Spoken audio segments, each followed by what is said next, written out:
When I lost my son Ellis in a car wreck on November 11th, 2011, I had no idea how to handle it.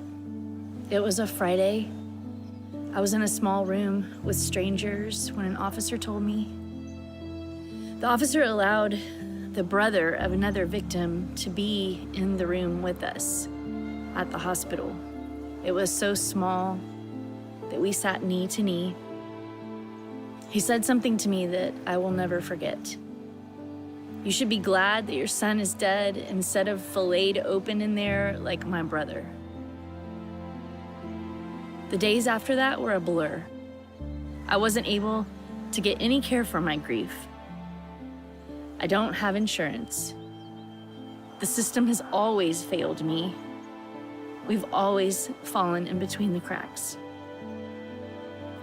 So on Monday, when I begged my husband to stay home with me, he lost his job. So now we were dealing with this totally shocking loss, family pouring in from everywhere, and a memorial to plan, all mixed together with trying to pay our rent and our bills.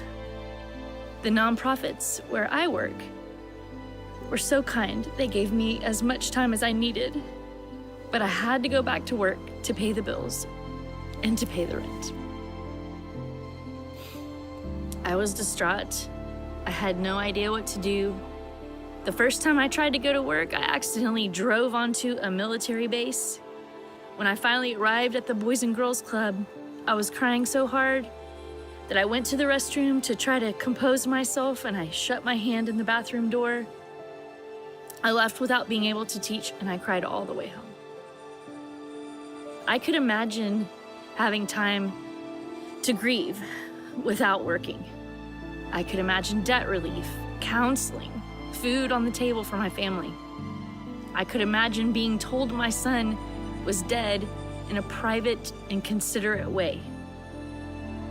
I could imagine not having to fight with insurance companies for 6 years just to get the basic policy. Yeah, I can imagine that for you. This is why I began working with Evermore. A few years ago, I read an article in the Post that featured Joyelle, a mom who was grieving like me, but working on some pretty incredible things. I was intrigued, and so when I was in DC, I emailed her and asked her to meet my daughter and me for tea. I never really knew about all the things that happened to me, like that they were even wrong. I never knew that they happened to so many other people. I learned that they were wrong and that they were the norm.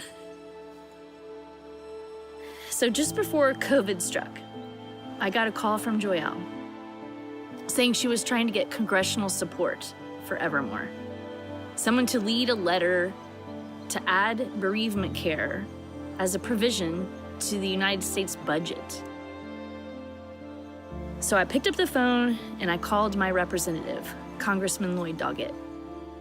I spoke to a very kind aide there named Luis, who listened to my story and my plea on behalf of Evermore. I called back again, pressing the issue. Would they please help us? Well, a few days later, I received a call from Luis stating that someone in Congressman Doggett's office would indeed meet with Joyelle. We were thrilled. And a few days later, I learned that he would be the lead on the letter. I mean, wow, like one person can make a difference. Think about what we can do together.